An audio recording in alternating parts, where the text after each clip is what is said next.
The final item on the agenda of a marathon 9-hour session of Parliament Wednesday night, interrupted only by a 20-minute break, was a motion by the Leader of the Opposition on the findings of the inquiry into the Dr. Hiraldi home. As presented by Daniel Feetham, the motion sought Parliament to note that all allegations of abuse at the home were properly investigated, that those of a criminal nature were referred to and investigated by the Royal Gibraltar Police, and that there was no conspiracy by the GSD government or anyone else to prevent the allegations in witness statements filed on behalf of former manager Joana Hernandez from being put in the public domain. The motion noted that the inquiry report found the serious claims were untrue, grossly exaggerated or unsubstantiated by credible evidence, and that staff at the home were subjected to unfounded, offensive and regrettable criticism. It expressed gratitude to the staff, the RGP, the Attorney General and the Social Services Agency, and urged the Chief Minister to write to the Spanish television channel that broadcast a highly critical report about the Dr. Hiraldi home, informing it of the outcome of the inquiry. 3 hours into the debates, the Chief Minister proposed an amendment that effectively turned Mr. Feetham's motion into a new motion altogether. It called on the House to welcome that the government had fulfilled its commitment to review and investigate allegations of abuse at the home, and regret the failure of the GSD administration to conduct an independent public inquiry at a time when numerous individuals and organizations, including the opposition, were asking for it. It further invited Parliament to agree that the position of the present government in having proceeded with the inquiry was in the public interest and fully vindicated, and to commend the government for having commissioned the inquiry and published the report in full. After a further 2 hours of debating, a vote was taken and the amended motion passed, the 9 government ministers present voting in favour and the 5 on the opposition bench voting against. Parliament then adjourned, with the Chief Minister announcing that the next meeting will be in May.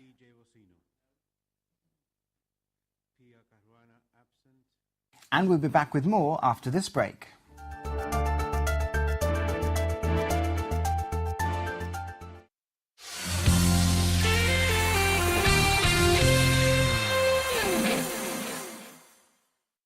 Hassan's. From 1939 to today, we listen, we deliver and provide a service that's up to date with the demand of our contemporary lifestyles. Our awards are testimony of our service to you, but most important is our connection with you and our community. We connect with you locally, personally and globally. Worldwide, we're renowned for excellence. Our specialist team finds solutions which are custom designed for you. Personal service and excellence. Hassan's, Gibraltar's lawyers.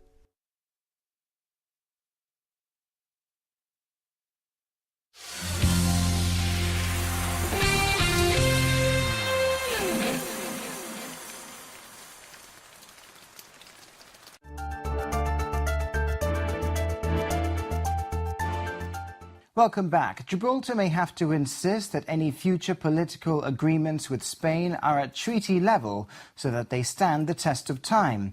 On the Chief Minister's Direct Democracy session televised by GBC, Fabian Picardo admitted it was probably never likely that a framework for ad hoc talks could have been agreed with the Partido Popular government.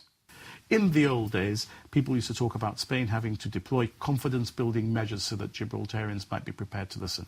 Well, I think the hurdle is now much higher because Señor Margallo has made it almost impossible for Gibraltarians to believe that it is possible to do agreements that will stand the test of time. Certainly not political agreements. It may be that in order to be satisfied that we should enter into an agreement that might be in the interest of Gibraltar, Gibraltar may need to demand that those agreements are at treaty level, that Gibraltar is a party, and that there are remedies built in should any particular party withdraw unilaterally from the observance of those agreements. Answering questions on the policing of Gibraltar's waters, Mr. Picardo said he had written to the Gibraltar Police Authority to set the enforcement of environmental laws as a priority for the police, in a way which does not discriminate between residents and non-residents. He said he was satisfied with how the RGP had initially responded to that priority.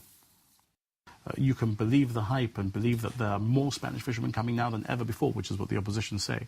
But of course, when they were in power, because they did their agreement, they kept no statistics, because this was no longer something illegal. What is clear to me now is that slowly there are less Spanish fishermen coming who break our laws. More are coming, in particular to do fishing from land, where they are complying with our laws and they are applying for licenses. This is a slow process, as John Cortes said in Parliament. We wish we could have done this more quickly. We wish we could have done this in a way that was immediate. We've learned that we can't, that we have to change attitudes and behaviour, and I believe that we're slowly doing so, and the police are leading in the way that that is happening. The GFA announced this week it had reached an out-of-court settlement with Alan Buller following his dismissal. The former national coach was sacked last month following what the GFA described as an internal investigation. Mr. Buller initially stated he would be suing for unfair dismissal, and the matter was due to be heard in an appeal. The GFA have now issued a statement confirming that they have reached an agreement settling all outstanding issues between them. No details on the settlement package have been revealed. Both parties have wished each other well in future endeavours. Flags on government buildings flew at half-mast this week as Solomon Seruya, former government minister and businessman, died at the age of 88. Mr. Seruya had been ill for some time. A minute's silence was held during this week's session of Parliament, with the Chief Minister saying he has no doubt Gibraltar had lost one of its great personalities. Meanwhile, the Leader of the Opposition described him as a man who dedicated much of his life to public service and will be sorely missed. Liberal Party leader Joseph Garcia also offered his condolences. Jonathan Sacramento now looks back at his life. Solomon Seruya, known affectionately as Sol, was educated at Talmud Torah School and then at Whittingham College. He was evacuated to Madeira during the war, but then graduated from both St Andrews and London universities. It was during his university years that he met his wife Frances. Sol's political career began as a young man in the 1950s, where he was elected to the Legislative Council in 1956 and was given responsibility for tourism and the port. In the 1965 coalition government, he was Minister for Economic Development. Sol did not stand in the 1969 election because he said he saw no political future for those who sought economic collaboration with Spain. In April 1965, in his letter to the Times, Sol spelled out his vision for the future of the Rock. Gibraltar should never surrender 1 ounce of territory to the Spanish government, but both sides could prosper through regional development. He also predicted the dramatic cutback in defence spending and argued that tourism must become one of the economic pillars. Sol's many political achievements included the setting up of Gibraltar's first tourist office, the building of the concert hall at St Michael's Cave, the Alameda Open Air Theatre, and the development of Little Bay and Camp Bay.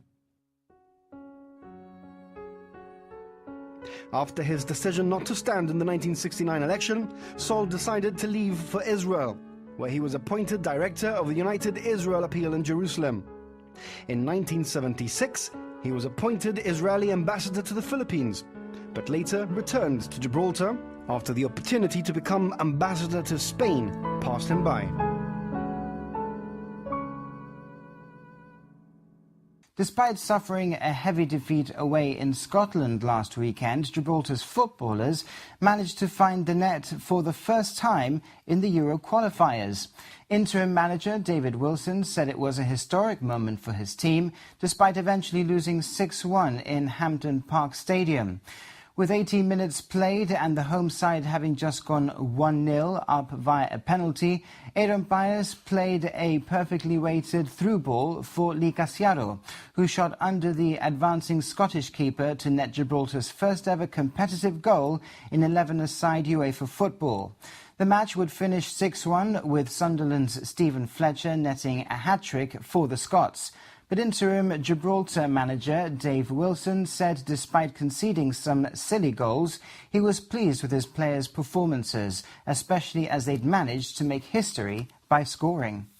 Wildlife on the Upper Rock has been boosted by the introduction of more Barbary partridges and wild rabbits to replenish dwindling numbers. The scheme will be closely monitored, but Environment Minister John Cortes is hopeful that before long, the sight of young rabbits and partridges in different parts of the rock will be evidence of its success. John Cortes was in his natural habitat, alongside friends and former colleagues from GONHS and senior members of the Environment Department, as he gave details of the Wildlife Reintroduction scheme. A few months ago, he crossed swords in Parliament on the question of the Barbary partridge population with his opposite number, Jaime Neto, who suggested Dr. Cortes's legacy would be to ensure the extinction of the species in Gibraltar. Today, the minister said, was proof that's not the way things are going. We wanted to share with the public the success that we're having in the reintroduction of the Barbary partridge to Gibraltar, which is something that we announced some time ago. It's going well, spring is here, seems to be developing, and we also wanted to show the release of rabbits to the Upper Rock, and what we're trying to do, the Department of the Environment working together with the Natural History Society, we're trying to re-establish something of what the wild Upper Rock used to be. We released a total of about 200 Barbary partridges from different points on the rock, including the east side, the Upper Rock and Windmill Hill Flats. And similarly, we've released rabbits in various locations, a total of 59 rabbits. And seeing how they do, then we'll see whether we need to bring some back or whether they're able to re-establish the population themselves. The GONHS is very happy that the rabbit reintroduction has gone well, and is optimistic that it'll lead to a sustainable population in the future. As regards the Barbary partridge, besides the 200 released into the wild, 16 have been kept as part of a captive breeding program that is already starting to meet with success. That's all for News Review. For more, you can head over to our website, gbc.gi/news. You can also find us on Twitter and on Facebook as well. Thank you very much for watching. From the team, have a happy Easter. Good night.